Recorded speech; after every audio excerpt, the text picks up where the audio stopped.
Alrighty then. So, as I say, as Jasmine says, we're going to be talking about normalization. But before we get into that, actually, I thought, we're starting, hopefully, slowly get back to like real world where we can travel again and see people in person and do that kind of thing. Maybe this will be the last virtual EMEA tour. I don't know. Who knows what's going to happen? But hopefully, we'll actually be able to see each other again soon in person. So I thought, to kind of commemorate that, it might be fun to like hold a Oracle user group international five-a-side football or soccer of your American competition, right? Fantastic. And so I'm going to organize some teams and get things together. Now, I'm going to list out some people. I will point out all the characters listed here are purely fictional. If you happen to recognize your name, Jasmine, that's, pure coincidence. So bear that in mind. So put together a schedule of various user groups and the people who might attend them and the schemes that we've got here. And this all looks all right, but there's some interesting problems here. So for example, I'm storing the players on each team as a comma-separated list. So that introduces some interesting problems. Let's say we want to find all the games that a particular person has played in, like Gianni, which team, when does he need to turn up, where does he need to go, and that kind of thing. And then there's another interesting little problem in my data here. We've got St. Jakob Park, is apparently in 2 different cities. It's in both Basel and London. That doesn't sound right, right? So something a bit fishy going on there. And if we look at some of the scores that we've recorded, hang on, apparently we've got a draw with a non-zero goal difference, right? Somebody's added those values together rather than subtracting them. So there's a whole bunch of weird things going on here, and we need to sort it out. So how can we sort it out? Well, we can normalize the data to avoid these kind of problems. So hi, everyone. I'm Chris Saxon. I'm part of Gerald Wenzel's developer advocate team and the answer team on Ask Tom. It's my job to help you get the best out of Oracle Database and hopefully have a little bit of fun whilst doing so. And okay, maybe I'm not actually going to organize a five-a-side competition. I think we're still a long way from being able to do that, but we can use that as like some data to kind of illustrate the problems. And what I really wanted to do is focus on the kind of problems that you can get when you don't have unnormalized data, and talk about the problems that they cause and how normalizing can resolve these. So show you the kind of problems and the solutions so you can avoid these traps in the future. So if you've heard anything about database design and normalization, you've almost certainly heard the little rhyme about the first 3 normal forms. And that is, it's the key, the whole key, and the nothing but the key, which is it's a kind of handy way to help you remind you about the first 3 normal forms, so 1 to 3. And it's useful, but it doesn't tell the complete picture. So what I'm going to do is dive into the details of these first 3 normal forms and explain how they work, show the problems that you'll get if you don't follow them, and how they can solve these issues. So another thing we need to note here is that normalization is increasing levels of compliance. So I'm going to talk about the first 3. There's actually more. You can actually go up to 5th or 6th normal form. There's a whole bunch of other more esoteric ones. We've only really got time to cover the first 3, and generally, if you've covered these, you'll cover off the vast majority of the problems that you're likely to encounter. The others are a bit more unusual, and you're unlikely to accidentally fall into those problems. So I'm just going to cover the first 3. Second thing is, as I say, they're increasing levels of compliance. So even if you've met all the rules for 3rd normal form, if you haven't met the rules for 2nd normal form, then you're not in 2nd normal form, right? So to reach a higher level, you must have met all the rules for the lower level.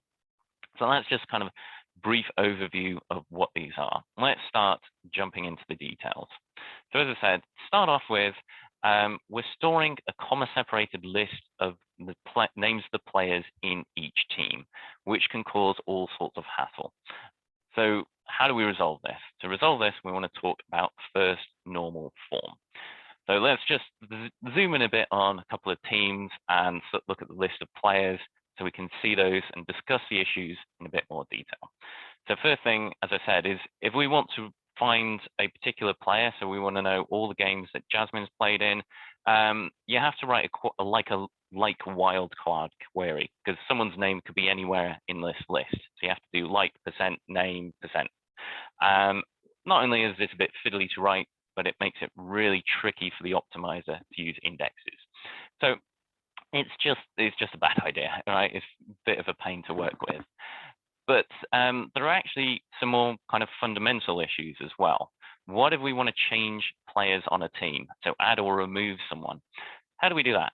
It's like, we've got to do some string manipulation here. So like extract one out and put another name back in, which is all very fiddly to do and gets messy quite quickly.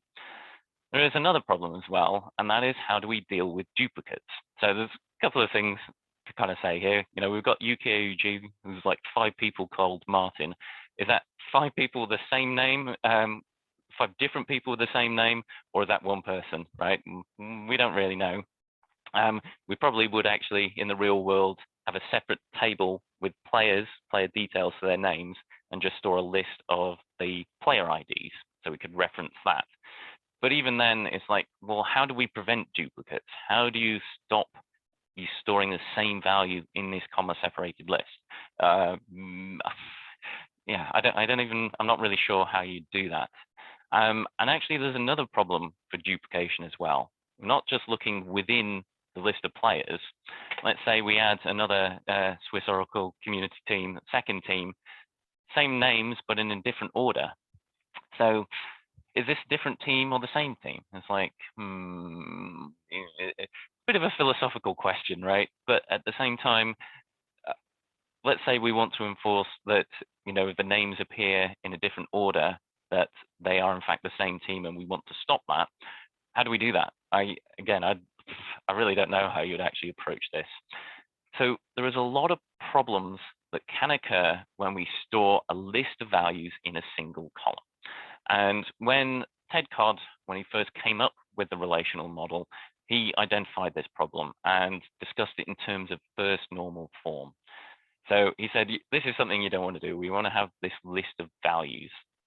So to avoid this, each row and column should store atomic values, and that meaning there are no repeating groups. Obvious, right? It all makes clear and perfect sense. It's like, well, actually not really, okay? Those terms are a bit ambiguous. So when we're saying that values are atomic, we're saying we can store a single thing, okay, we should split out those list of players into separate rows or columns. But then you could go, well, actually, we're storing strings here, we're storing text. We could actually subdivide those names down further. We could have a separate column for each player, each character, right? Or, if we're storing dates, we could separate it out into day, month, year, hours, minutes, seconds. We could store numbers. We could have separate columns for the integer and fractional component of numbers, right? So, what does this atomic mean? And this repeating groups phrase is something which is even more confusing. There's lots of articles about normalization on the web, and a lot of them skip over this problem by just not explaining at all. Others tend to explain these in ways which at least I find quite confusing. I think it's not clear exactly what they're looking for. And then there are some which are just flat out wrong. There's actually quite a few which are flat out wrong when it comes to discussing these principles. So, it seems clear at first, but when you think about these, actually, it's kind of non-obvious what's going on, or there's lots of interpretation that could happen. And a lot of really smart people thought about this a lot more. And foremost among those was a guy called Chris Date. And he thought about this, and particularly this term atomic. And he was like, well, what does that even mean? All right, as I said, we could subdivide things even further. Rather than saying they're atomic, what we should do is each row and column stores a single value. So rather than having a list of players, obviously each person is a separate value. So we'll have a separate row and column intersection for each individual one. Now, one thing he did kind of say here is, what determines a value can depend on your business context. So, for example, with addresses, it's very common to have separate columns for things like the street street name, the house number, the city, the country, the postcode, zip code kind of thing. Very common to split those out into separate columns. But you could actually just say an address is a value and have a single column which stores all that information. So actually, there can still be some like business context or information about what we define a value as, domain, okay? But the key thing here is we're storing one thing, whatever we define the thing to be, in each row and column.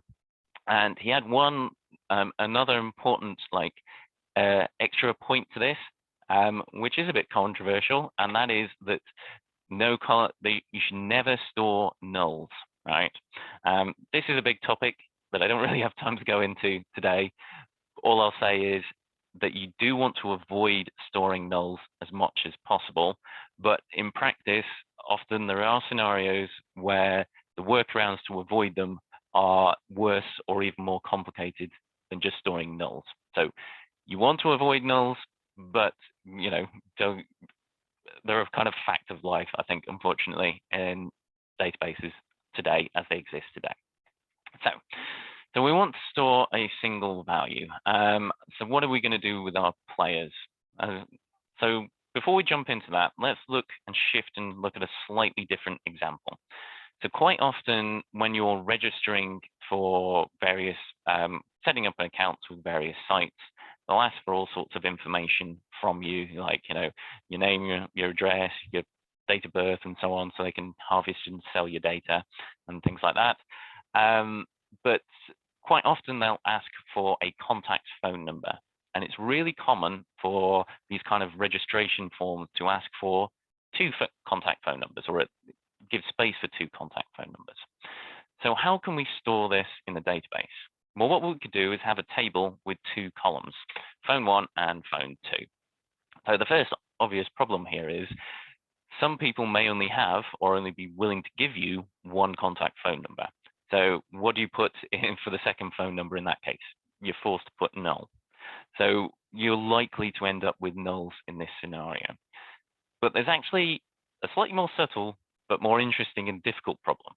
And that is, what happens if someone wants to remove a phone number from their account, in particular the first phone number from their account? It's like, well, what do we do here? Okay, so we can set that column to null for that user, but then what do we do with their second phone number? Do we shift that into the first number? Do we leave it there? It's not really clear, right? It's a bit of a messy problem. And the issue here is we've kind of got an implicit ordering of the columns. We've kind of implied that phone number 1 is more important than phone number 2, and we could fill them in that order or something like that, right? So again, they thought about this further, and he had this refinement for first normal form. He said there's no left to right ordering of the columns. So we don't have phone number 1, phone 2, phone 3, phone 4, that kind of thing. Now, this doesn't mean you can't have two separate columns to store phone numbers in, your contact details thing. But rather than numbering 1, 2, 3, 4, we could instead have like a home phone number and a work phone number, right? So now we're giving context to these values. You're more likely to phone someone on their work phone during normal working hours, so 9 to 5 typically, and their home phone number outside those hours or at different times. Or these days when we're all home all the time anyway, maybe their phone number and it doesn't matter. Anyway, the point is, there is actually slightly different meaning between home phone and work phone number and things like that in terms of when and how you might contact people. But so this avoids that issue of like, oh no, okay, so user 2 wants to remove their home phone number. Do we need to shuffle around their work phone number? But again, if someone only has or is only willing to give you one of these numbers, we've still got the problem of storing nulls, right? We can still have a null value for some of these entries. So how can we avoid that? Well, instead of having a column for each phone number type, what we can do is add a column to the table to store the type, a descriptor column, and then have a row for each one of those. So we can do something like this. So this avoids the problems of nulls altogether. If someone wants to remove it, we just delete the row and it's gone. We solve that problem. So we can use columns or rows to store these kind of things to solve this problem. But we haven't quite finished yet. We haven't quite finished with first normal form yet. There's still the potential issue of what happens if we try and store exactly the same information twice. So we've got two identical rows here. Again, if you've worked with databases at all or any data, you'll know that this can be a problem. Which of these rows do we fetch when we display it on the screen? If they delete something, how do we be sure we delete both of them? That kind of thing. So we want to avoid duplicate rows. So they also said, even first normal form, you need to ensure there are no duplicate rows. Okay, that sounds great, but how do we actually enforce that? How do we ensure that there's no duplicate rows in a particular table? Well, it's pretty straightforward. And there's two constraints you can use. You can use primary keys or unique constraints. They serve the same purpose. So only one row can have the given values in those set of columns. There can't be two rows with identical values for the columns in the primary or unique constraint. So we've got these two types of constraint, serve the same purpose. What's different about them? Well, by far and away, the biggest difference is that you can only have one primary key on a table, right? You can have as many unique constraints as you want, but you can have at most one primary key. So you can't have multiple primary keys. If you've got multiple unique keys, things you need to add unique constraints on, only one of them can be primary, the rest will have to be unique constraints. There is another more subtle difference, but still can be quite important, and that is primary key columns can never store null values. So even if you haven't added the not null constraint, you haven't declared those columns not null, if they are part of a primary key, you can never store nulls in them. You can store nulls in a unique constraint unless you add that not null constraint in there. So again, it's a small difference, but can catch you out in some scenarios. Okay, so we want to let's add a primary key to the table, so avoid these duplicates. Now at this point, what some people will do is just kind of like add a surrogate key. They'll add a sequence assigned surrogate key to the table and declare victory, right? And kind of say, we can't have duplicate rows, we're normalized now with one, and we've solved this problem, right? It's like, no, right? No. Okay. There are a lot of good reasons why you would do this. There's lots of good reasons for adding surrogate keys like this to a table, but they have no effect on normalization. Why not? Well, if we look at the real actual business data here, we've still got two rows with identical values for user, phone type, and phone number. Okay, so this hasn't really solved that problem of duplicating up on information. So what we need to do here really is talk about what we call candidate keys. And these are the smallest set of columns which you can use to uniquely identify a row. An important thing to note is a table can have many candidate keys. It can have multiple. It'll have at least one, but it can have lots of them. So one thing we could do in this table, contact information, is we could make all three columns a candidate key. So that means we can't have two rows which are entirely duplicate. But what it does mean is we can store the same phone number for one person twice. Does it make sense to do that? Interesting.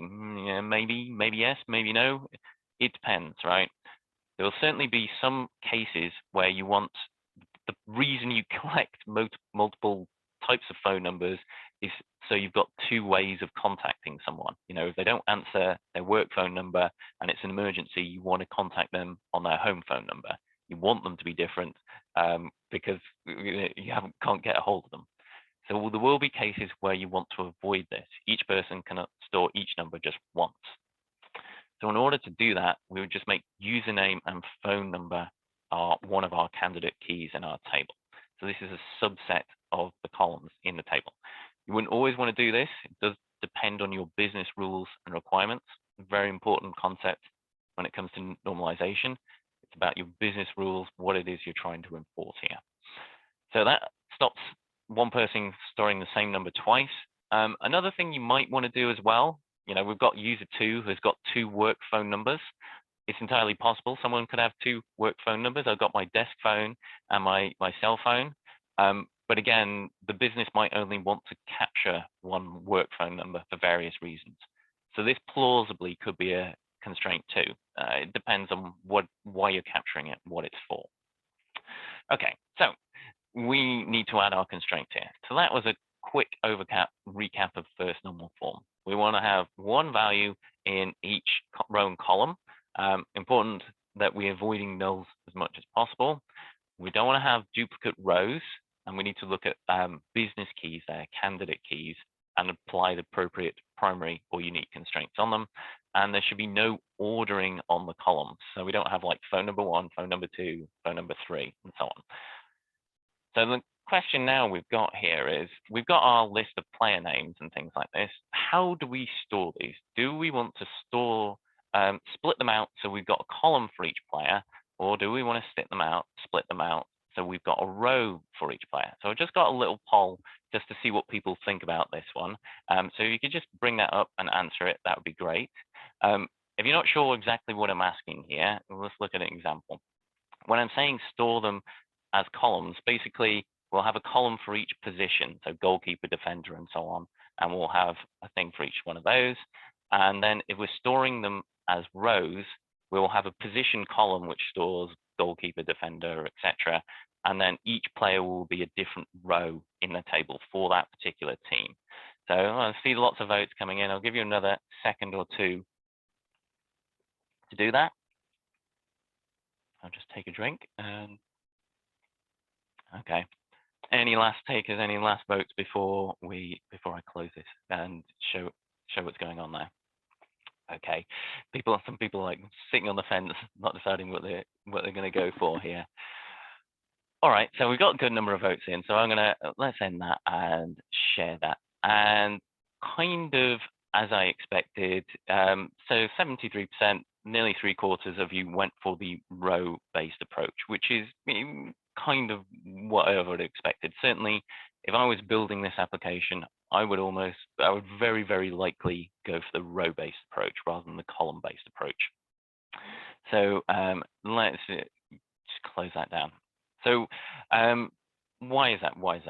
Well, before we get into that, first thing to note here is that both of these designs are in first normal form. We're storing one value in each row and column, adding not null constraints. We've got our unique constraint, so on and so forth. So they're both normalized from that perspective. And many people preferred the row-based approach, but it is worth remembering that the column-based approach does have a very, very big advantage over the row-based approach.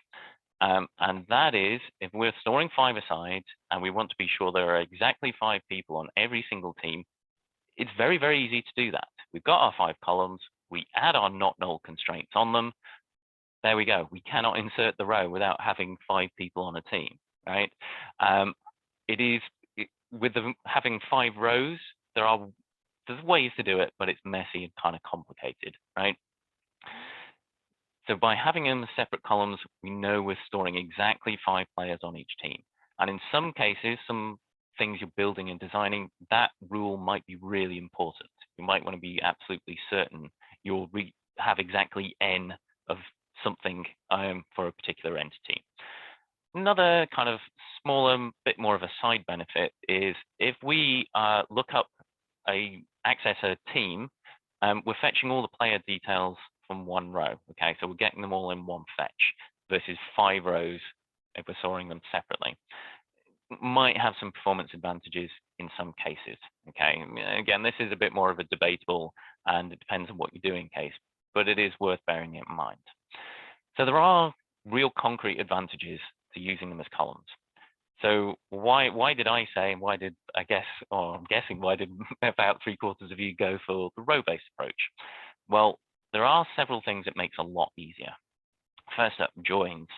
As I was saying, we probably would have a separate table storing player details and actually just have player IDs in this team players table, right? If we've got them as rows, then we just have to join to that one table, write one join. If we've got 5 columns storing player IDs, we've got to write 5 joins to get that. It's a bit clunky and a bit messy. Secondly, it's easier to enforce player uniqueness. there's a fairly obvious rule that each person can only play in one position on a team at a time, right? You can't be assigned to be the goalkeeper and the defender at the same time, or you probably shouldn't be able to, right? Very easy to do that with a unique constraint here. Very hard to do it when it's across rows. And if you want the even stronger constraint that each person can only be assigned to one team, we just have, make player ID or player name unique. Very, very easy. Our probably the biggest reason and why people go for the row-based approach is then it becomes very easy to change to teams of a different size, right? Let's say we want to support 11-a-side football teams or different sports, for example. We want to support rugby, which has 15 players on a team by default, or rugby sevens with 7 people on a team, that kind of thing.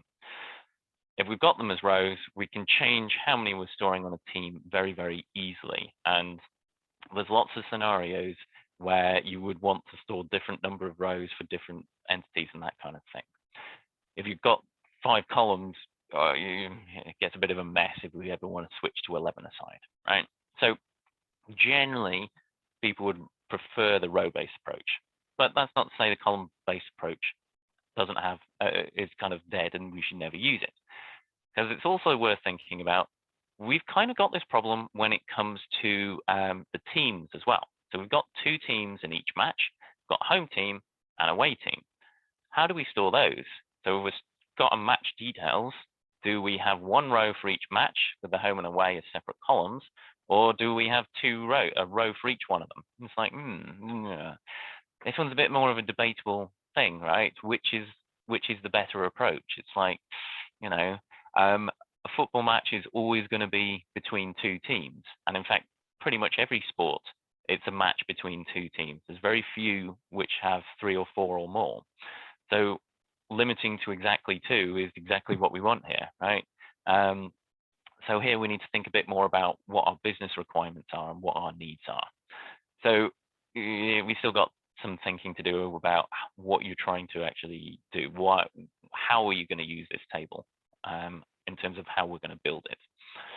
Okay, so for now, let's just assume I'm going to add a position column to the table and have a row for each player, and I'll keep home and away teams as separate columns. So we've kind of solved this first normal form problem. We'll have to fix the actual design later, but that's conceptually what we'll do. Let's look at this next problem. We got this stadium, St. Jakob Park, which is apparently in 2 different cities. And it's like, that doesn't make any sense, right? That's wrong. So how do we fix this? So to fix this, time to talk about second normal form. What we want to do here is talk about functional dependencies. So before we get into that, we talk about functional dependencies. So in database terms or relational modeling, we have this kind of notation, X arrow Y. And what that means is X determines the value of Y.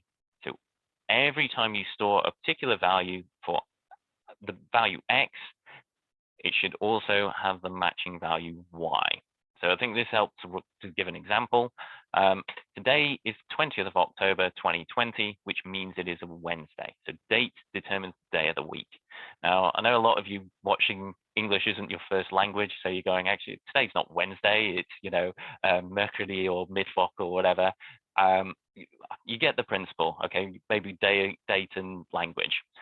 Key thing here is, if I've stored in my database somewhere, 20th of October, 2021 is a Friday, or it's Freitag, or, some other day of the week, that is definitely a problem, right? So we have this functional dependency. The date determines the day of the week. Note the reverse isn't true. Just because it's Wednesday doesn't mean it's the 20th of October, 2021, okay? So we need to identify these functional dependencies. So if we look at just a subsection of the table, so the stadium, city, and date for each match. Well, the stadium is in a particular location, so its location determines the city, right? The stadium is not going to move, or I hope it's not going to move anyway. So we have a rule, stadium determines city. All right, so there's some background. How does second normal form come into this?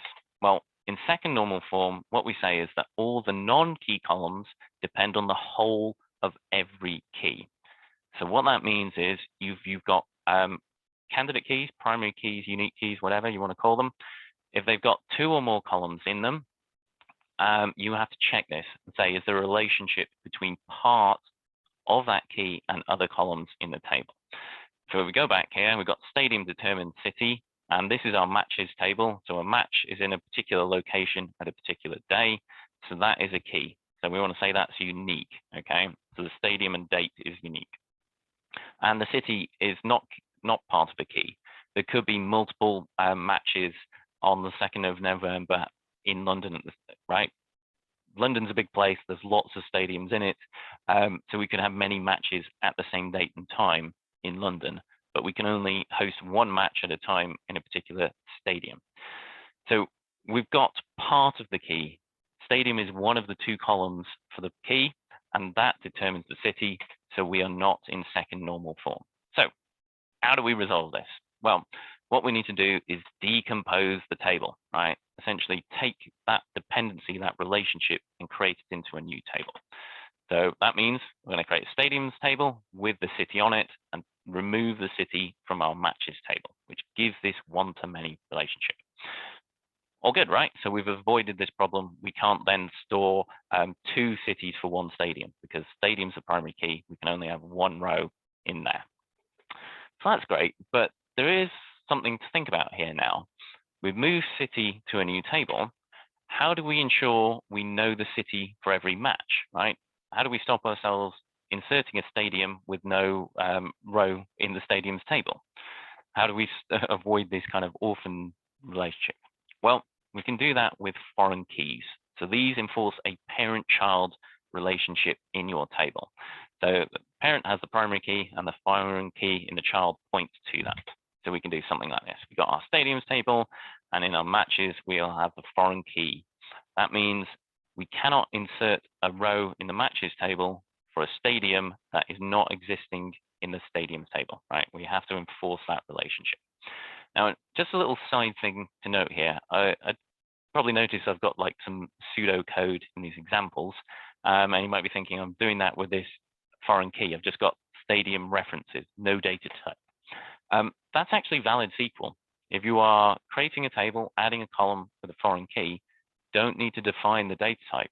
It will just automatically inherit it from the parent. Probably a good idea because there is very few cases where you want the parent column and the child column to have different data types. Not impossible, but it is hugely unlikely you want to do that. Okay, so for that second normal form, we need to identify the partial dependencies and decompose the table. So what dependencies do we have in our data set? Well, first up, we need to look at the keys we've got in our table. So we saw we got this big massive table with loads of columns on it, and I add the player position on it. There is a whole stack of keys in this table. A team can only play in 1 game at a time, so that's a key. A player can only play 1 game at a time, so that's a key. Same applies for the home and away players. So the stadium can only host 1 game at a time. There are loads of keys in this table, and there might even be a couple of others depending on the business rules. And we've got the dependencies. As we mentioned, stadium determines city. Also, the home team has a particular stadium. They have that location. So the home team determines which stadium it is. So that implies we need a teams table. So for each team, we store its home stadium so we know where that is. And then, of course, for the position and home team, we determine the player. So we know who the goalkeeper is, that kind of thing. So these are the same kind of thing. They both imply that for each team, we need a table listing out the players on each one. So what that means is at the end, we have a schema that looks a bit like this. We've got stadiums as the parent, and the child of that is the team and their home stadium. We've got the players for each team and the matches. So we'll go through and fix all that eventually. We've identified how to fix this. Let's come to the final problem here. And that's this calculation we're doing. So we're storing the goals scored by each team and the goal difference. And apparently a draw has a non-zero difference, which is a massive, massive problem here, right? So now it's time to talk about third normal form. So second normal form, we're talking about dependencies between columns that were part of the key. With third normal form, we're talking about columns that are not part of the key at all. Okay, so they're not part of any primary or unique key. So again, let's just home in on the relevant columns, the goals and the goal difference, there's a calculation here, right? And there's a functional dependency. The goal scored by each team determines what the goal difference actually is. So how do we fix this? Well, we could actually fix this in the same way we fixed second normal form. We could take these columns, we could create a new table with the home goals and away goals as the primary key and move goal difference to that table. We could do something like this, right? All good, we fix it, we're in third normal form. Or should we? All right, I don't know about you, but if I've started looking at that, something in there is kind of going, that doesn't feel right. I mean, yes, it meets the requirements for third normal form, but then we've got this lookup table just storing all possible combinations of goals scored by each team and the goal difference. I mean, yes, it avoids the problem, but I mean, it's just a bit of a mess, right? I mean, if we think more generally, very common business scenario is when you're storing purchase details, what people have bought, you store the quantity that they purchased and the unit price. So to get the total, you need to multiply them together. There's practically an infinite possible combination of quantities and prices for most businesses. So you need to list colossal lookup table to avoid this calculation. So yes, technically this does solve the third normal form, and it might work here, but it's just horrible design, right? This is just not a good idea. So then that leaves us with a bit of a dilemma here. We've got these calculated values. If we store them in the database, they can get out of sync. So team scores another goal, we increment that, but we don't update the difference. What's the right value now? Which do we trust? Don't necessarily know. So they can get out of sync. The other thing is that we are storing more information, which means we need more disk storage. Now, at this point, someone always goes, disk is cheap, it doesn't really matter, and so on and so forth. And it's like, yeah, okay, for one column, the overhead is pretty trivial, but there is still some cost there. And last time I checked, businesses always like to spend less money, right? If you can say, here's a way which might save us something, they're always happy to take it, right? But also, perhaps more importantly, from a performance perspective, certainly if we've got several of these calculated values that we're storing, you need to full scan that table, then you're reading more information. It can slow your queries down as well. So we're reading more information. So there could be a cost impact and it could be a performance impact. So this isn't great.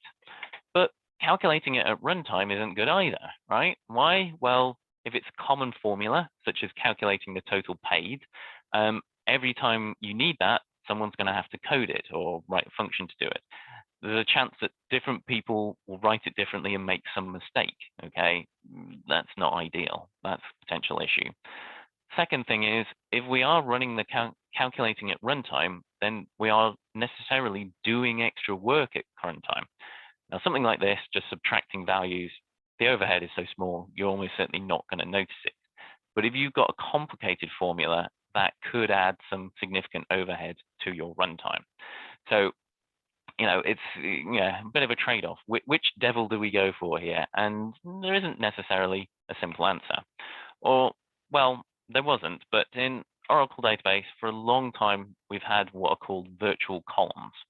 And what these do is they store the formula, not the result. So we have an extra column in the table, but it consumes no storage. It's just a metadata operation.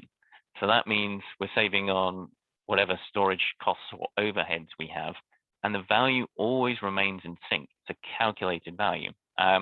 Downside is it is calculated at runtime. So as I say, if this is a complicated, something like calculating powers and square roots and something like that, which is CPU intensive, it might add a bit too much work at runtime. Something like this probably doesn't matter, but some things it will. In those cases, you're like, we need to store it in the table still, so we don't have that runtime hit. And it's like, well, okay, you could do that, but if you're going to, make sure you add a check constraint to ensure those values stay in sync, okay? Because, like I say, if someone updates one value but not the other, you're in trouble. You don't know which value to trust. Okay, so we've figured out how to solve this. We'll bin off goal difference, make it a virtual column, I think, for now. So that was the 3 normal forms. Starting with the first normal form, the key. I mean, we need to add those constraints. That's part of it, but we want to ensure we're storing a single value in each cell, essentially, and we've got no ordering of those columns. The whole key, second normal form. There are no partial dependencies.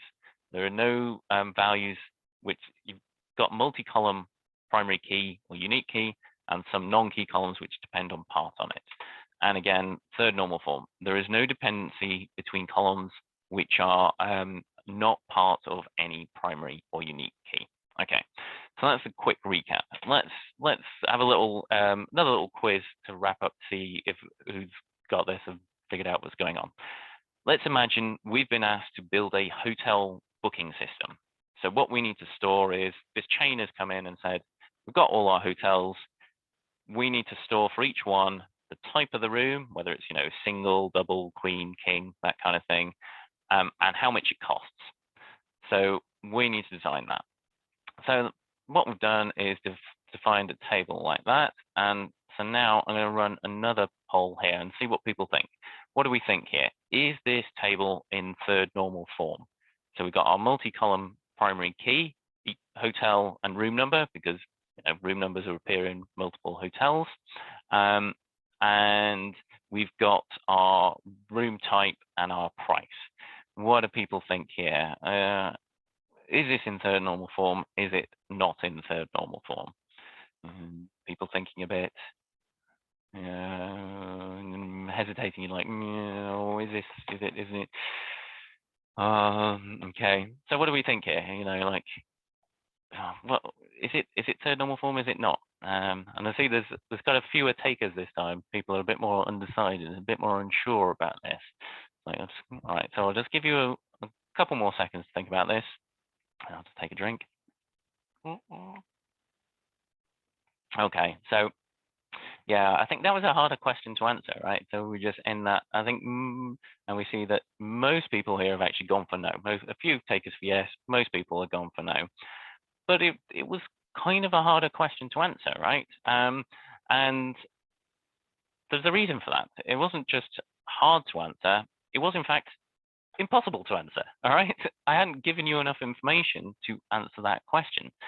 And this is a key point about normalization, is it's you have to know what the business rules are. We need to know what those business rules are to understand whether it's in third normal form or not. So we can start off with first normal form. We can probably answer this just by looking at the table. We've got our unique constraints. We've got a single value in each thing. Assume we've got not nulls. Okay, so we're probably in first normal form. What about second normal form? That's interesting. Well, we've got a multi-column key, so we need to check our partial dependencies. It's technically possible. There's a company out there who custom builds all their hotels in exactly the same format. So room number 42 is always a single room. Room 101 is always a double. Highly unlikely, but it's technically possible that something like rule like that might exist. Possible room number could determine room type. Highly unlikely. So we very likely in second normal form. But we need to be certain, all right? What about third normal form? This one's a bit more of an interesting one, okay? So we've got our two non-key columns, room type and price. Is there a relationship between them? Okay. Now, there's a couple of rules that could apply. A business could just price each room individually, okay, and say, we decide room 42, even though it's a single, it's got a really good view, so it's more expensive. Or they could say all single rooms cost 75 euros or whatever it is. They could go for either rule. So there's a question there. Does the room type determine the price? And it depends on how the business is handling its pricing model. We need to know the answer to that before we can answer, is it in third normal form? If they do have that, if they don't have that rule, then we're fine. They price each room individually. If, however, the room type determines the price, so we can't have this thing where the doubles are different prices, then we need to split it into separate tables. And I think maybe that's, I see I've highlighted those doubles with different prices. Maybe that sucks some of you into picking no for this one. Again, the point here is, without knowing the business rules, we can't actually be certain what's going on. And this is where people kind of say, can we have a tool which tells us, just like inspects my schema and tells me if it's in X normal form? You kind of can't really, because you need to have told it what those business rules are. So finish up. Just final recap. So as we saw, first normal form, we want to make sure that we only have one value in each row and column. There's no left to right ordering of the columns. We should actually have that for the rows as well. It tends to be less of an issue that comes up, and there are no duplicate values. Second normal form, there are no partial dependencies. So when a subset of the columns in a primary or unique key determine the values for other columns in the table.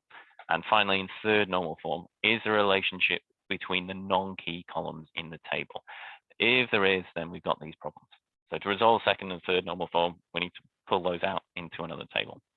If you want to know more about this, particularly if you want to go further to fourth and fifth normal forms, there's this really good guide, Simple Guide to 5 Normal Forms. It was actually written like in 1982, I think, or it's like nearly 30 years old, but it's really easy to read. It's only takes, it's quite quick as well, and it's a nice explanation of those. So I'd check that out if you want to know more about them.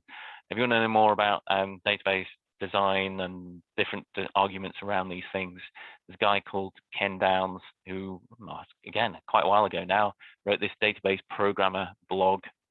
He's got a lot of articles. As I say, it's about 10 years old, a lot of them, but they're still relevant today. And finally, if you want to learn more about just the basics of SQL, I've got my free SQL course on Oracle DevGym, Databases for Developers Foundations. Sign up for that. I'll teach you the basics. We've also got a next level intermediate one and a performance related one as well. So that's all I had to discuss. If people have any questions or comments, then please let me know. Otherwise, I'll hand you over. Thank you so much, Chris.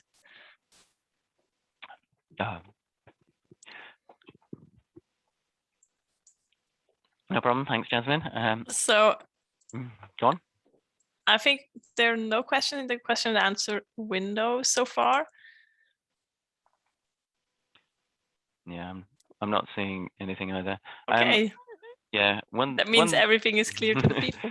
Perfect. Well, it either means they understood it perfectly or they didn't understand anything and they don't know what to ask, right? Exactly. Yeah. I mean, one thing I will say is like people say, do we have to do these things, right? Do we have to? And it's like, you don't have to normalize. It's just important to be aware that if you don't, these are the problems that can occur, right? And you know, it's kind of up to you. You got to make that trade-off and decision. It's which is more important to you, data quality versus speed of implementation or whatever. So yeah, it's a trade-off, like everything. It's a trade-off.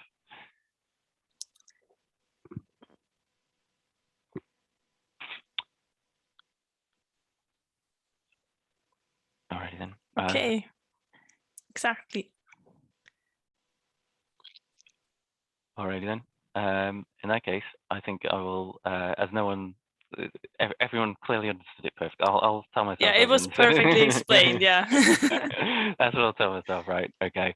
In that case, all I'll say is I really hope you enjoyed this. More importantly, I hope you learned something, and I'll hand over to Jasmine and Johnny and the crew to look after you for the rest of the afternoon. Okay.